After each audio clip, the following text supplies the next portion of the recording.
Quando começamos a estudar interpretação, nos vem à mente como aprofundar nos estudos. Conheça comigo a hermenêutica, depois da vinheta.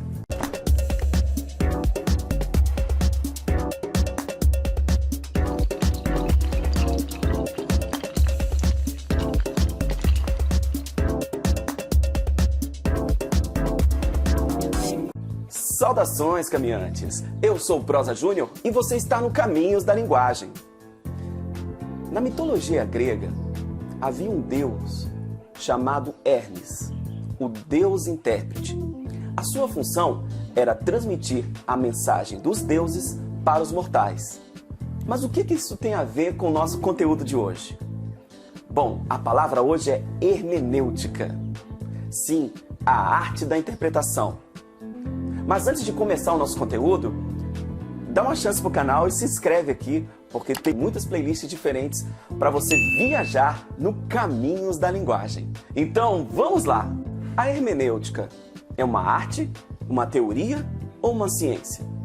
Bom, essa é a grande dúvida que acompanha essa área. Digamos que a hermenêutica é um campo de estudos dedicado à interpretação. Por isso, tem estudiosos que se esforçaram em provar qual seria o objetivo desta área e outros que se dedicaram a criar métodos para interpretar um texto. Mas uma coisa é consenso: o objetivo geral da hermenêutica é levar à compreensão correta de uma mensagem. Ah, agora eu entendi! Agora eu saquei! Mas como fazer essa compreensão? Há estudiosos que dizem que devemos conhecer melhor o autor. Outros dizem que o sentido deve vir somente do texto. Um conceito interessante é o círculo hermenêutico. Ele afirma que as partes só podem ser entendidas quando compreendemos o todo.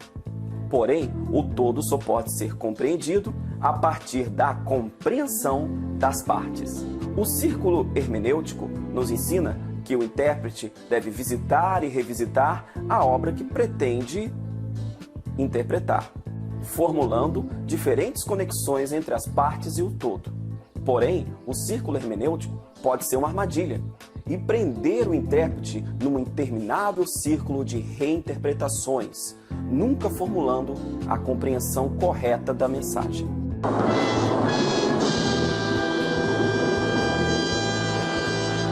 O primeiro nome que vamos trazer aqui é Friedrich Schleiermacher. Desculpe a pronúncia em português, tá, gente? O alemão é um pouco complicado. Bom, ele é um religioso que nasceu em 1768 na antiga Silésia, a atual Alemanha.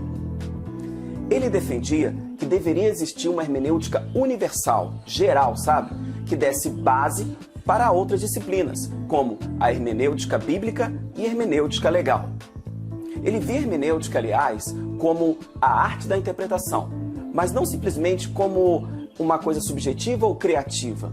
Ele via como uma técnica, sim, uma técnica para poder se fazer uma interpretação correta. Tá gostando do conteúdo até agora? Então dá uma curtida que não custa nada para você e ajuda muito o Caminhos da Linguagem a crescer. Schleiermacher dizia que o objetivo da hermenêutica é compreender o texto como o autor compreendia e depois melhor do que ele. Para fazer isso, ele recomendou dois caminhos. O primeiro caminho é o caminho de entender a linguagem do autor. Isso mesmo, compreender como ele se comunicava, como ele se expressava. Seria o lado gramatical. O segundo caminho é entender como o autor pensava dentro da sua cultura e de sua época. Esse seria o lado psicológico. Com base nesses dois caminhos, podemos dizer que o teólogo quebra o círculo hermenêutico, ao dizer que primeiro fazemos a interpretação gramatical para depois fazer a interpretação psicológica. Ou seja, primeiro analisamos as partes para depois analisar o todo. Assim, não ficamos rodando num círculo infinito de interpretações, ou seja, quebramos o círculo hermenêutico. Schleiermacher disserta sobre dois métodos para se trilhar o caminho da interpretação. O primeiro método chama-se divinatório. Este método é quando interpretamos algo utilizando nosso conhecimento de mundo e do ser humano. O segundo método é o comparativo. É quando comparamos a obra do autor com outros autores de sua época que escreviam um gênero parecido. O importante é que, ao utilizar qualquer um desses métodos, precisa conhecer a linguagem, saber um pouco da vida do autor, da sua época, da sua cultura, entender para quem era direcionada a mensagem, ou seja, quem seria a plateia, para poder fazer o método com qualidade. Tá certo? Esse método parece bem construído, né? Pois é, Shilai Amar contribuiu de forma permanente para os estudos hermenêuticos, mas ele não foi o único. Houveram outros nomes muito importantes para o avanço da hermenêutica moderna, mas isso é um assunto para o nosso próximo vídeo. Um grande abraço para você, fiquem com Deus e até a próxima!